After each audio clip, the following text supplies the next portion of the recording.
Caitlin, what's your earliest memory of the internet? My mom worked at a library and I was supposed to be helping her shelve books. And instead, I was on the computer for 3 hours. And wow. I instant messaged with a guy, or what I suppose was a guy, for 3 hours. And I was like, What? we're friends. Oh my gosh, 3 hours. I wrote about it in my journal.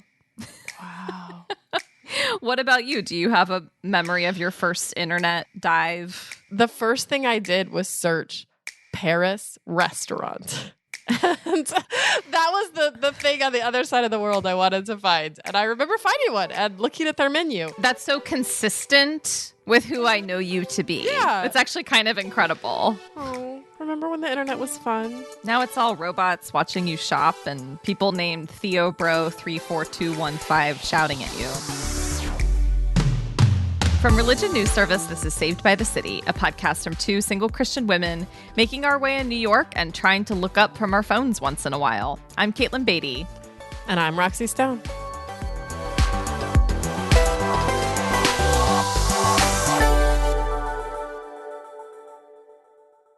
Did you see that recent SNL skit about attention deficit disorder? And it was like, just give me that short-ass movie. Yeah, ironically, I didn't finish it because it didn't hold my attention. I saw another like 7 minutes. I saw another YouTube video that I wanted to click on. Yeah, but it definitely captured, I think, what a lot of us have experienced, especially in the last 2 years. Especially since the pandemic. That I have found it hard to sit in my apartment and watch a full movie from beginning to end without also checking my phone or surfing the internet or texting friends. And I used to be able to do that just fine. I used to watch movies regularly. And now it's like, it's so true. I stop movies all the time. I am looking at my phone and or my computer and watching it. It's like, I think the only time I've like really watched a movie and paid a lot of attention to it was when I went to a movie theater. Well, that is something that I have learned. Like, okay, if I really want to see a movie, I just need to invest in going to a theater where I have to turn off my phone. There's not another screen. People aren't talking. That's the only way that I will really get the most out of this movie. This is a bizarre conversation to me because I really love movies and I used to love watching them all the time. And I feel like now I'm like, oh, a movie? No, I'll watch this TV show. And then I'll watch like 2 or 3 hours of a TV show, which is sort of somehow different. And it's not just with movies. I mean, I think I have like 45 tabs on my computer open right now. And a bunch of them are like articles I really want to read, but I get like 2 or 3 sentences or a paragraph or 2 in, and then I click onto something else. And then I forget and I don't go back to it. And I'm kind of embarrassed at how many like articles I've read, like 1/3 of the article. Mm-hmm. Yeah, that concerns me. I mean, especially given our jobs.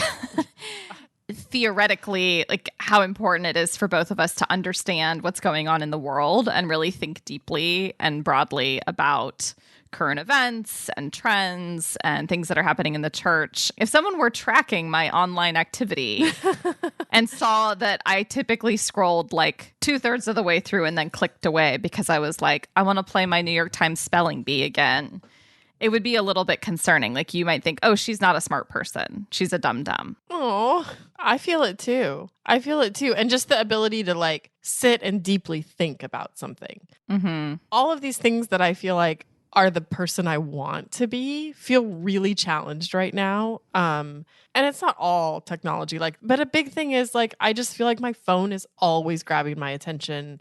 There's just so much to get distracted by. Mm-hmm. Mm-hmm. It's easier to do that than to like really think.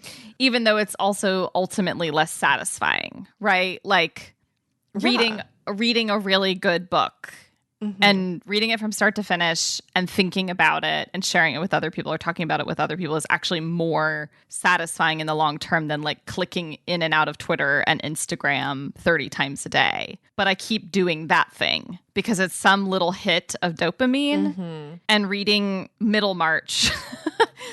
The dopamine doesn't come until later. And it's like a big time commitment. And in some ways, the quick dopamine hit feels easier. I also just think, I wonder how mental burnout, like even aside from technology, plays into this. Like what we have been sustaining for the last 2+ years. Yeah. I mean, I think there have been consequences. And yeah, the mental burnout of being alone a lot. And so having to sort of entertain myself, but also like being anxious about the state of the world. And so dopamine was really helpful. And numbing and a coping mechanism. And I also think like, I mean, I've talked about this with several people. You and I have probably talked about this. Like, I think that even as all of that was going on, I was, at least at work, like being more productive than ever and having like, and I think people have been talking about this, you know, that actually like work expectations went up during the pandemic in a lot of industries because people could just be home and could just be sitting there and working. And so I also feel like there's burnout there too, of just this like constant push toward productivity and doing with which technology like sort of aids and abets, you know? Right. I mean, I think especially for people who are Enneagram 3s or people who have Enneagram 3 wings, who in times of stress, you go more toward like doing instead of being. And work was a source of what felt like security and stability. And at least I can do something during this terrible time. Right. But there are a lot of days when I get to the end where I'm like, I don't know what I did all day. Yeah. Besides look at my computer and type words. And I know that is a nature of our work in part, but the amount of time I'm spending in front of a screen, obviously that there's something off about that I think we all know and we all intuit, but we also don't know how to get out of it. Yeah, exactly. And it's not even like the words that I'm typing are necessarily like, you know, I mean, sometimes I sit back and I'm like, wow, I just wrote an article, or like you wrote a book. But a lot of times it's like I wrote a Twitter post or I sent an email. I slacked a bunch. Like, on that note, let's do a little thought experiment. Let's take 5 minutes and write down the 5 happiest memories that you have from like the last, let's say the last 2 weeks. Times when you felt really present and grounded. So not necessarily happy? Well, I think of them as similar. Maybe you don't. No, I think mine. Yes, fulfilling. When you felt the best. When I felt most human. Ooh.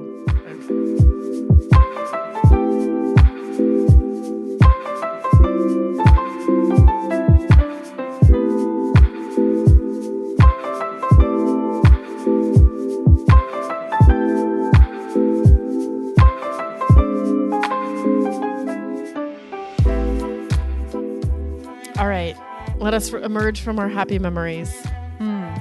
What did you write down? So I realized this is equivalent to the Christian answer, like Jesus. It's like the answer to everything. I did write down church. So did I.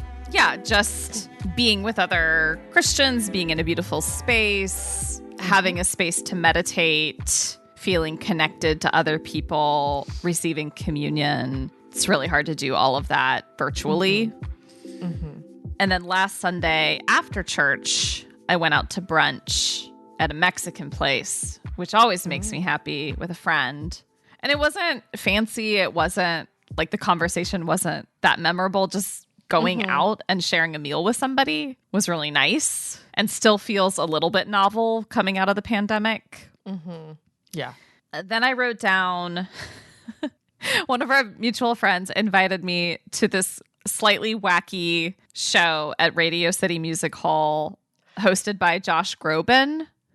I saw that. I saw that on your Instagram. And I just, she had an extra ticket. I was like, yeah, I love live music. I haven't been in a while. His voice it sent chills into my brain. Then I wrote down going to this insanely difficult workout that basically kicked my butt. It was very intense. What kind of workout? It was African dance music. So imagine like Zumba, but no breaks and a very, very fast rhythm. Wow. By the end, I wanted to collapse. But then once you do something like that, the rush of like, I did it. Like, I feel like I can conquer the day, you know? And then finally, I wrote down FaceTiming with my nephew. He's at a very cute stage and he calls me Kiki. And it just makes me feel really good. We usually FaceTime when we're both having breakfast on Saturday mornings. Oh, I love that. Yeah. So you did come up with 5 happy memories. I did. It took a little work. One was church, as I mentioned, and it still feels really great to be back in church. I mean, it hasn't, like, the novelty of that has not worn off yet, of being able to be in church again. And we've also been through Lent. We were doing like a Sunday school on talking about climate change specifically, which is not a happy topic. But that, like, going and doing that first and like being with people and like discussing these ideas. And then, you know, and then there was like a little bit of time in between that and then church, and like just kind of gathered in front of church outside and talking, and like the spring weather, and then going into church. And it's just like all of those things together was like, oh, I'm part of something. I'm part of a community. It was really nice. And then I recently went to a work conference, which it was the first time that all of us had gotten together, and, you know, since the pandemic. And it's all these journalists who work in religion. So it was kind of the same feeling of like just being part of something and having all like your people around you. And then, yeah, I did also a couple of weeks ago, I had a friend visiting from California and she was staying with me. We did like a long Sunday afternoon with her and a couple of other friends after church. And it was just like, we wandered through Soho and we had brunch, of course, and then later like got cocktails, and then we had like a long lingering dinner, and it was just great. Sounds fancy. It was fancy. It was very it felt very New York. Like, this is like the fun of living in New York, you know? And then running by the river, which I do pretty regularly. And this time of year, like, it's just beautiful. There's all these flowers emerging. And I love, like, I've started taking my dog with me more, which he can't go very far because he's not very big. But it's fun that they let you have the dogs off leash until like 9 a.m. in Riverside. So he's off leash and he just like, he loves to run, and the look on his face when he's running, it's like he just has the biggest smile, and it's so great. It makes me so happy. I think those 4. I think the other one, last week I went to a restaurant down the road, actually after we finished recording the podcast, and it was late and I didn't have time to eat, and so I was like, just went and sat at the bar.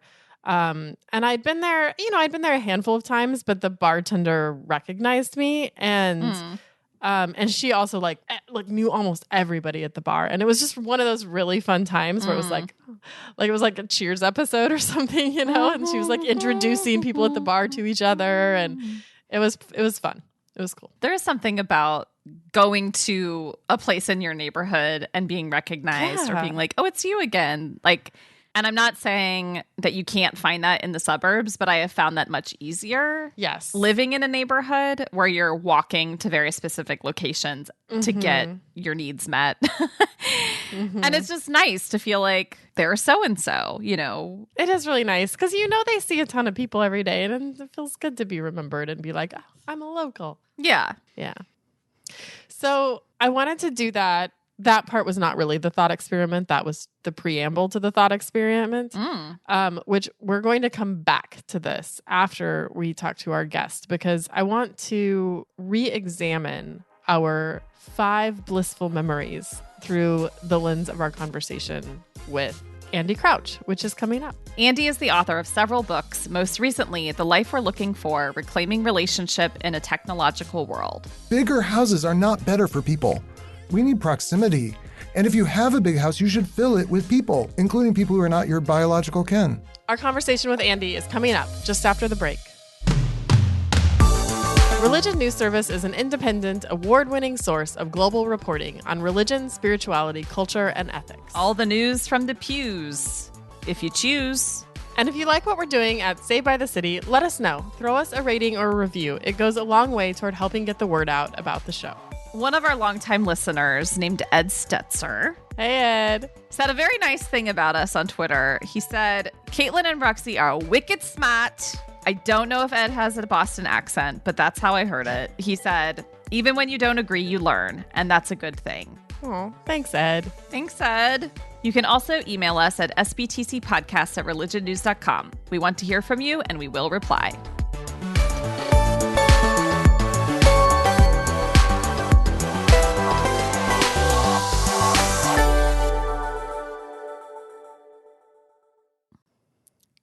Today's guest is Andy Crouch. Andy is the partner for theology and culture at Praxis, an organization working at the intersection of faith and entrepreneurship. He's the author of several books, including his newest, The Life We're Looking For: Reclaiming Relationship in a Technological World. And he's also our friend. Both Katelyn and I have worked with Andy on multiple projects over the years. And he's a big part of the reason Katelyn and I are friends, and also why we live in New York City. Welcome to the show, Andy.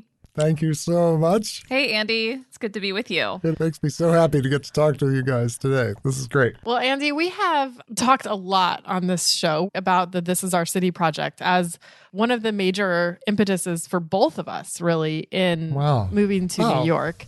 And of course, that project was one that you were leading at Christianity Today. And we wanted to start there. And we wondered if that's so cool. If you had any fun memories of that you'd want to share, a standout moment that you'd want to share with us. Oh, man, so many wonderful memories.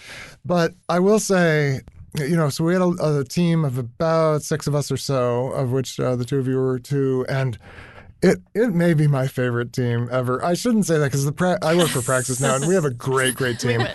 But I have to say, we had a lot of meals together. And I remember Katelyn always finishing our meals. Oh, there were a lot of yes. times where she's like, Katelyn, "Wait, are you gonna finish that? I'll take it if you don't." I tell people about this sometimes. I really grew up with all my basic needs met. I don't know why psychologically it was like I want you to know you've been an influence on me because you have tremendously emboldened me to do that as well. I don't do it with everything that's left. I sort of remember you like consuming anything that was left. That's probably not true. But when I see something like fries, for example, I now feel the boldness of Katelyn Beatty to just go for it and say, hey, are you going to eat those fries? That's so great. I wondered if you would talk a little bit about some of what we explored in Silicon Valley, and which was part of This Is Our City project. And I think one of the things that we came away from that time in that city was like the need for people who are working in the tech world to be asking these questions about the morality of technology and the world that they're shaping, and that we need people thinking theologically and ethically and philosophically about these issues. Yes, exactly. And in fact, I had this amazing visit with someone I really admire, Sunny Vu. Sunny's an amazing serial entrepreneur. I really love him and the work he does. But I actually picked up an idea from him that I use in this book. I asked him what the underlying idea was and what was underneath that. What's so interesting, he said, we're trying to give people superpowers because people want superpowers. And that really struck me and has stuck with me. In the book, I kind of push back on that. And I talk about this experience I call the superpower zone, which is where you're getting all these benefits that technology offers. And you're feeling very elated at like how much you can get done. We'll give you email superpowers. We'll give you calendaring superpowers. They're all kind of, it's sort of disappointing since it was supposed to be like flying through the air and, If there's not a cape involved, I'm not interested. I need a literal cape for this to mean anything to me. But please continue. Well, so maybe, Katelyn, you are immune to the appeal of your calendaring superpowers. But I think for me, there is this zone I get into where I'm, like there's this phrase pounding through email or scrolling on Twitter or whatever. And I'm just absorbing so much information. I'm getting so much done. I'm sending so much out into the world and receiving so much from the world. And it creates this experience I call the superpower zone, which you really don't want to leave it when you're kind of in that fugue state. And it's very close to this other thing that Mihai Csikszentmihalyi calls flow, where you're just full. This is peak performance of athletes and musicians and so forth, where you're just deeply engaged with the world and all your skills are being sort of unleashed. And the superpower zone is like so close and so far from flow. And it's close enough that it beguiles us and entices us and then doesn't let go of us. I actually think maybe the most interesting difference between the superpower zone and the flow that one might experience, like, I don't know, when you're working out, or I experience when I'm on a bike, people experience it making music, there's lots of different ways, is how it ends. Yeah, so I do a 20-mile bike ride every day that the weather's decent. And when I end, I get off the bike and it's okay that I'm done. I mean, I'm sort of tired for one thing, and I'm just ready to rest. I don't feel like I need to hold on to that experience, even though I've been deeply like pushing myself and all that. With the superpower zone, I almost feel like I never leave it willingly. I leave it because I'm called to dinner and I'm mad. I leave it because I have to go do something else and I can't get out of it. But so often I avoid leaving it even when I know I should. But that's what the superpower zone does. And flow is so different because it's equally engaging, and yet you leave it just grateful, humble, not afraid, not holding on. But boy, do we cling to that superpower experience. In many ways, this book feels, less about technology and more about what it means to be a person, and how technology degrades that personhood, which you define in the book in part as a heart strength, body, mind complex designed for love. And you say that the superpowers, while they maybe make a task easy, they don't engage all of those aspects of our personhood. They almost always leave something behind, which is probably part of why it doesn't feel like flow that you're describing, which would engage like all of us. It seems like so much of our technology, and I don't think it has to be this way, but it is this way. It does not respect this sort of fourfold quality of human existence: heart, soul, mind, strength. Then if we think of those as like four distinct but inseparable features of being human, like you're not a body without a brain, you're not a brain without a body, you're not a body without a soul, you're not a mind, like you can do all the combinations. You're not mind without heart, you're not like pure intellect, but you're also not emotion without reason. In a healthy human person, they're all present, they're all being developed, they're all growing, and it's all oriented towards love. And what I think has gone so wrong with technology is that in order to get these superpowers and in order to get the kind of efficiencies and effectiveness that technology holds out before us, we are willing to just entirely set aside whole categories or whole facets of being human. Does that make sense? I feel like we just spend way too little time being all four. So you've probably gotten this question. In the pandemic, we very quickly turned to Zoom technology as if it were this brand new thing that we had never seen before and got on Zoom with friends and family. What do you say to this sense that I think a lot of us have that, well, at least technology connects us in ways that we might not be able to otherwise? Totally. And I think it's a really good question. And I have thought about it a little bit. So first, I would say there's clearly a spectrum of how technology functions alongside our full humanity. And there's versions that really are very disembodying, very uprooting, very, and very, very addicting, all the way over to a spectrum. So in the book, I talk about this as devices versus instruments. An instrument being, it can be super high tech, but it's being used with fullness. It can even be used with all four: heart, soul, mind, and strength. Some kinds of instruments, medical instruments, musical instruments, surgical instruments, right? Many days I play a piano, which is an industrial thing. It's not a high technology, but I can play a digital piano, which is super high technology. But to do that well, I have to bring all of heart, soul, mind, and strength to it. And the fact that I'm using technology does not take away that I'm being invited into this allness, right? I think the same is true with Zoom, especially with people that we have established a relationship of love with. I think it's a beautiful thing. And I think that's because Zoom actually lends itself to some extent to being an instrument. That is, it's not just a device. It's definitely not passive. You are invited to really attend to that other person. So the more it's like an instrument, the more I actually have no reservations. because this is the sense in which I'm truly not anti-technology. I just want us to change what we're asking it to do, to be basically all instruments all the time. We're using all kinds of technology to have this conversation, and I think it can lend itself if we bring heart, soul, mind, even strength in a way. I mean, we're sitting still to get good audio and so forth.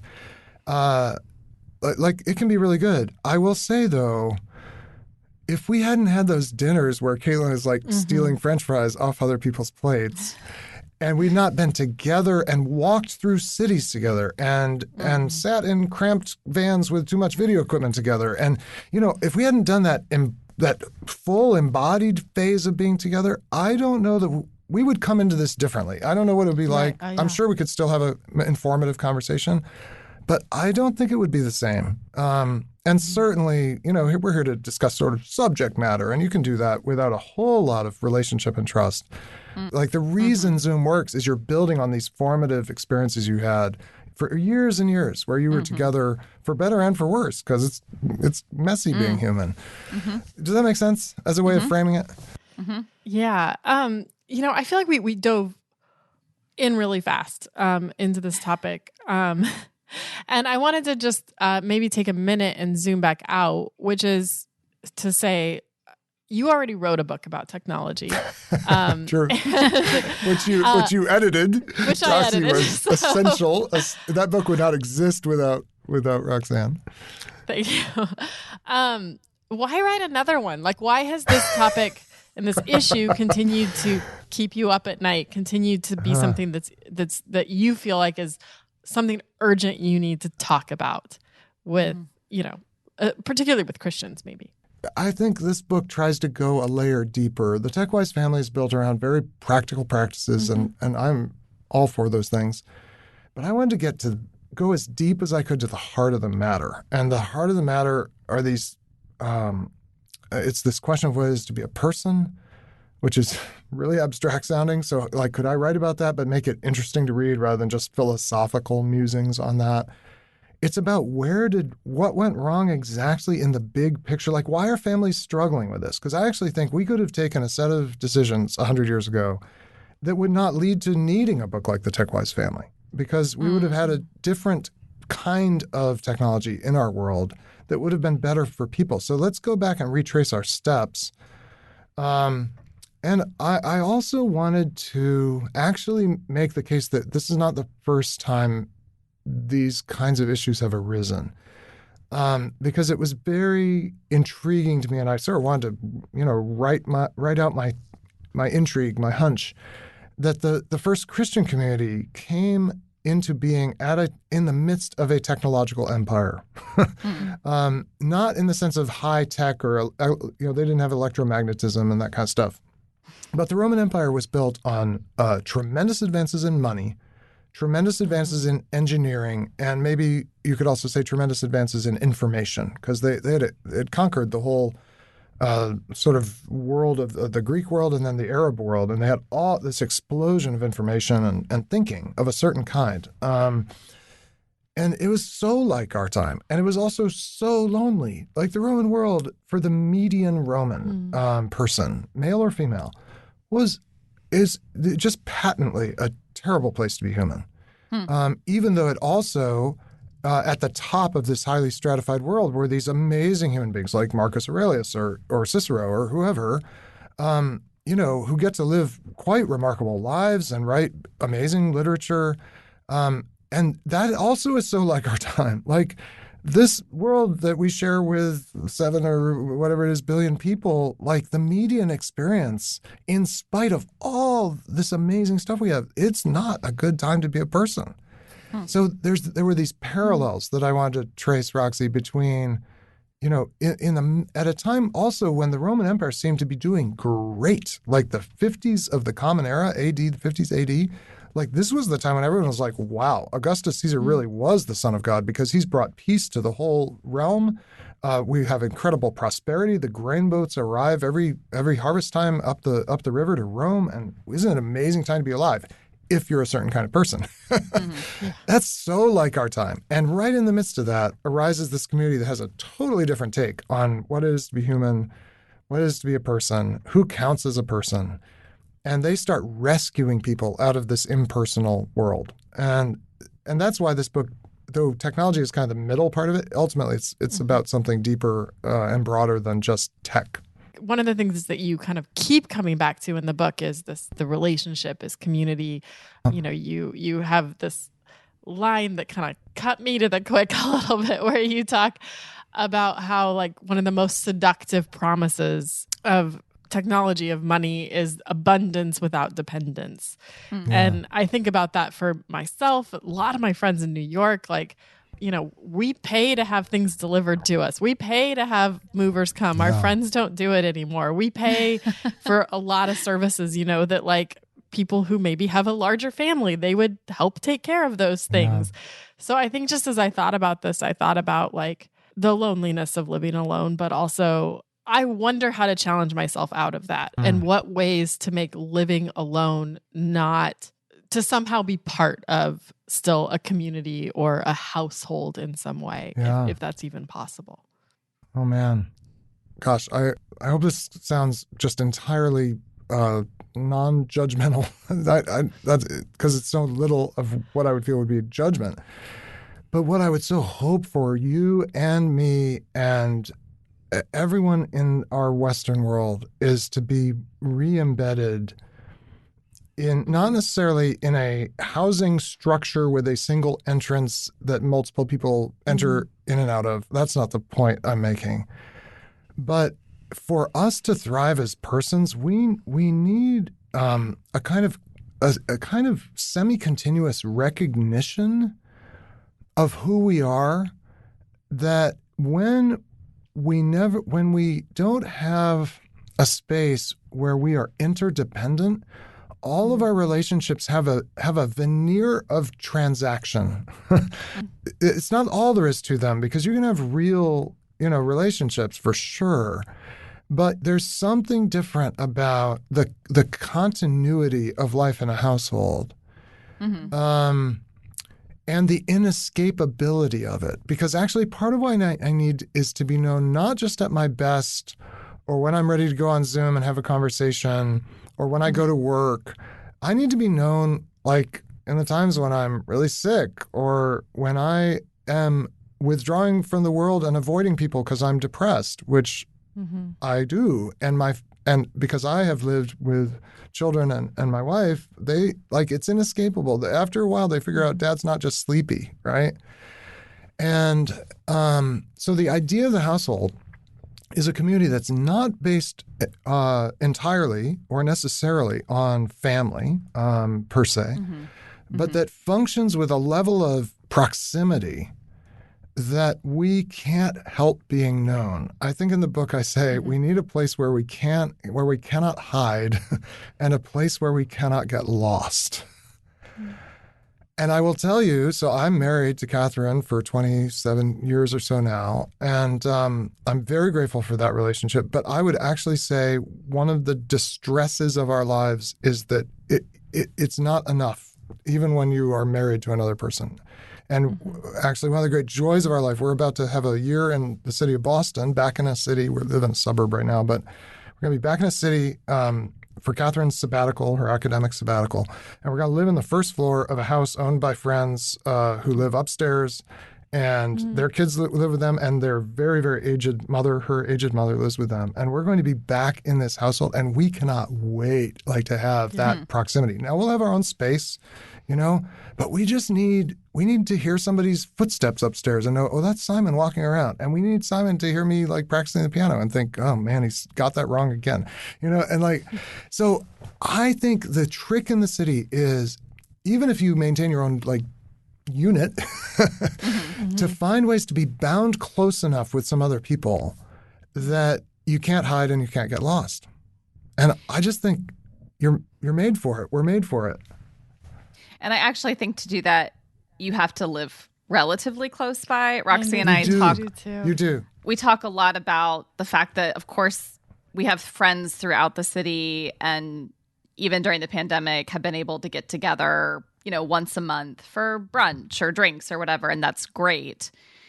Yeah. But it's the thing that I feel lacking is really the kind of multiple times a week. Hey, Yep. do you want to go on a walk? Hey, I made some soup. Do you want some? I'm sick from the effects of Yes. the vaccine. Can you go get me some Gatorade, Yes. please? Oh my gosh, yes. And Yeah. it's just unlikely that there's something about the physical proximity that allows for that, it's just amazing that I can be, I live in New York and so does Roxy, but it takes us an hour to see each other. Yeah. Yeah. You know. Planning and Yeah. I think And it then- almost always requires some kind of location, like relocation, like choosing a neighborhood, moving in. Yeah. Yeah.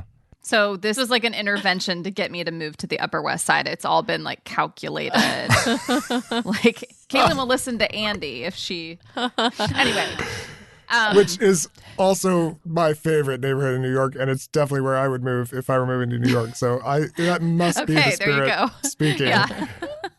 I want to say, I think this, part of why I hesitated for so long before I sort of said, I think you each of you need this. I need it. We need it. Is it can sound like I'm like blaming you for being, you independent, single apartment dwellers. I actually think a huge part of the blame rests on the people who do have homes that are large enough to host a community, and especially people who are married. And people who are married sometimes act like they've won the relationship lottery, and they now don't have to keep including and extending. And I think there's way more blame, as it were, on the side of the model of the bourgeois family, where now it's me and my children, and we're raising our kids. And I get that takes up a lot of time and energy. But you will raise your kids better if you are a kid raiser, if you actually extend your household. Like, it'll be better for the kids. It'll be better for you. It'll be better for your friends who may not have children of their own or may be at other stages of life. And it's equally more. It's more the fault. The point isn't really fault. We've all been seduced into this idea that, and it's also what happens is, like, you get more money and you move to a bigger house with bigger bedrooms for each individual, and each kid gets their own bedroom, and that's not actually good for children or adolescents. And it's only we Americans with tons of space and money who think like that we actually want to move into C.S. Lewis's version of hell, which is like this ever expanding suburb where you can live farther and farther apart, and into a bigger and bigger house. Like, bigger houses are not better for people. People need we need proximity. And if you have a big house, you should fill it with people, including people who are not your biological kin. Yeah. So, does that make sense? I think a lot, yes. And I think a lot, too, about the church right now. The fact is more people are single. They're single longer. People are living longer, so they're often outliving spouses. Yep, exactly. And like, the church is going to have to sort of deal with the reality of a lot more single people, and has built itself around sort of the nuclear family. So I think it's a real challenge to the church too, of like, how do you become maybe even the facilitator of these kinds of larger households? In some ways, it's the most important chapter in the book. Like, the book allegedly is about personhood and technology, but the one I want people to dwell on the most, in some ways at least, is the household chapter. I just think it's essential to curing us, curing what ails us in the Western world. Thank you so much, Andy. Yeah, thank you, Andy. Oh, man. It is such a joy to do this with you guys.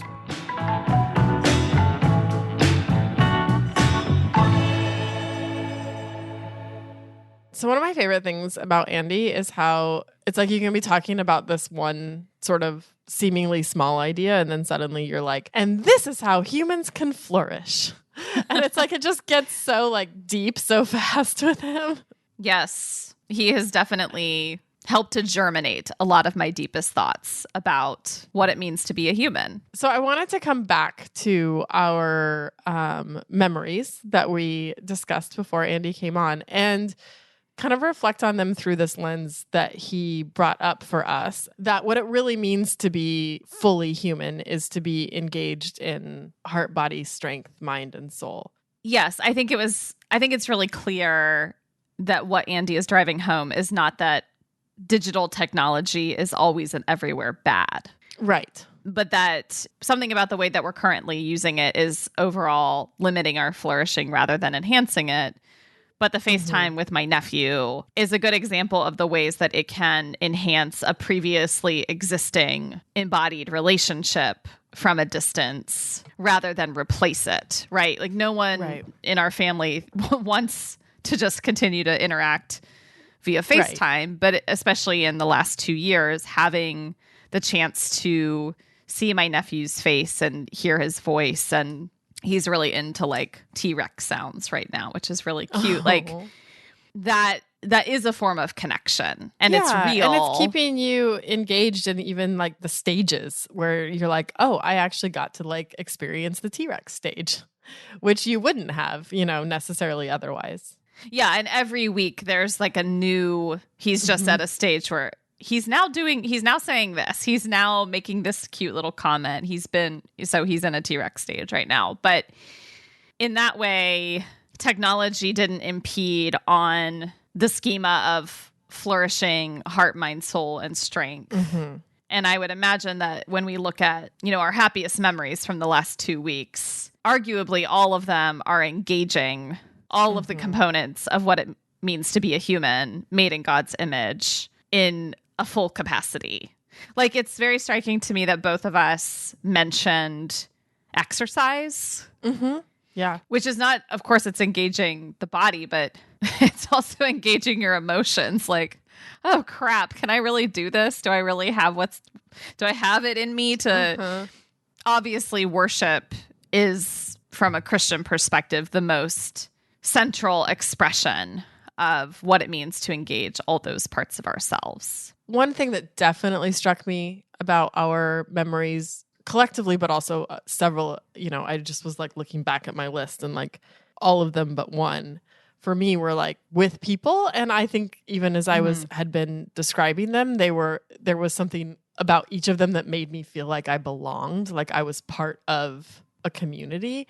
And that was something that I think was maybe one of my biggest takeaways from the conversation with Andy, was like how essential that is, and how deprived of that we've been because of the pandemic, but also because we lived alone during the pandemic. And I think I feel particularly challenged in that way to like, I need these moments of connection and community more often, and they give me such life. But it's hard to cultivate those when you live alone in an apartment in a city. Which is why Andy encouraged me to move to the Upper West Side, but maybe not with you all the time. I would like to see you more often in person, Katelyn. I think the last time I saw you was 2 months ago at brunch. It was brunch, yeah. We do have another brunch coming up. We do, which is very good. And we're going to do open air yoga beforehand. So we're going to be using heart, body, strength, mind, and soul that day, which is going to be great. We should let Andy know. Like, we did it. We'll send him a selfie.